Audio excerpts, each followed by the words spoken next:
My sister's husband confessed that he was cheating while drunk at Christmas dinner, so I recorded everything and sent it to her. Now my family is divided on the matter in believing him, and some blame me too. I, 29F, have always been close to my sister Emma, 32F. We grew up together, shared everything, and she was always there for me through thick and thin. She met James, 34M, at a charity gala 8 years ago. I remember that night clearly because Emma called me at 2 a.m., gushing about this charming lawyer she'd met. He's different, she kept saying. He actually listens when I talk. They dated for 3 years before getting married in this gorgeous vineyard ceremony. I was her maid of honor, of course. I never liked James much, though I tried for Emma's sake. There was just something off about him, the way his smile never quite reached his eyes, how he'd make subtle digs at Emma disguised as jokes, the calculating look he'd get when he thought no one was watching. But Emma was so in love, and after what happened with her ex-fiancé, who'd left her for his secretary 2 weeks before their wedding, I didn't want to risk ruining her happiness. So I kept my doubts to myself, plastered on a smile, and played the supportive sister. From the outside, Emma and James had what everyone called a perfect life. She'd worked her ass off to become one of the most respected pediatricians in our city, building a practice from scratch that now had a 6-month waiting list. James was a rising star at his law firm, making partner faster than anyone expected. They bought this stunning 5-bedroom house in the most exclusive suburb, all marble countertops and floor-to-ceiling windows, with a backyard that looked like something out of a magazine. Their kids, Mason, 4M, and Lily, 2F, were these adorable, well-behaved little angels. Mason was already reading at a kindergarten level, and Lily had inherited Emma's dimples and infectious laugh. Emma would post these picture-perfect family moments on Instagram: Sunday pancake breakfasts, matching Halloween costumes, family vacations to Disney World. Everyone commented about how blessed they were, how they were couple goals.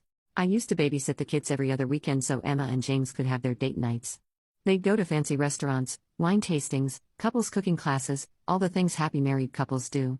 Emma would come home glowing, telling me about the romantic things James had said or done. Now I wonder how many of those date nights he actually spent with Sarah.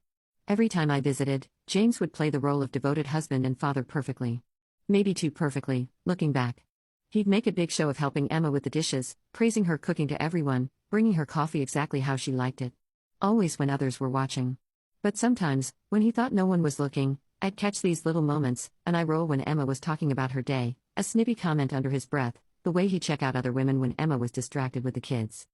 The really disturbing thing was how he'd use Emma's work schedule against her. As a pediatrician, she sometimes had to handle emergencies or stay late for worried parents. James would act so understanding in public, my wife's a hero, saving kids' lives. But at home, he'd make these passive-aggressive comments about how she was choosing work over family. Classic manipulation, making her feel guilty for being dedicated to her patients. The worst part? He was constantly commenting on her appearance in this backhanded way. "Oh honey, brave of you to wear that dress at your age, or maybe we should get you a gym membership for Christmas?" Emma would laugh it off, but I could see how it chipped away at her confidence year after year. The changes started about 8 months ago, but they were subtle at first. James began working late more often, which wasn't unusual for a lawyer except for the pattern. It was always on Tuesdays and Thursdays, like clockwork. The business trips suddenly increased too. Before, he'd travel maybe once every couple months. Now it was every other week, always to the same cities: Chicago, Boston, Atlanta. Emma said it was because he'd taken on some big new clients, but something felt off. His behavior with his phone was the biggest red flag. James used to be casual about it, leaving it on tables or charging it in the kitchen. Now he kept it glued to his side. He'd take calls in the garage or backyard, speaking in hushed tones.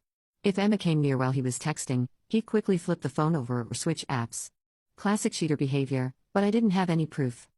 The worst was how he started criticizing Emma more openly. Her cooking wasn't as good as it used to be. The house wasn't clean enough. She wasn't as fun as she used to be. Meanwhile, she was working full-time, raising 2 kids, and handling most of the household duties while he was off on his mysterious business trips. But Emma was so trusting, she never questioned it. She'd just smile and say that's what happens when you marry a successful lawyer. I tried talking to Emma about it twice.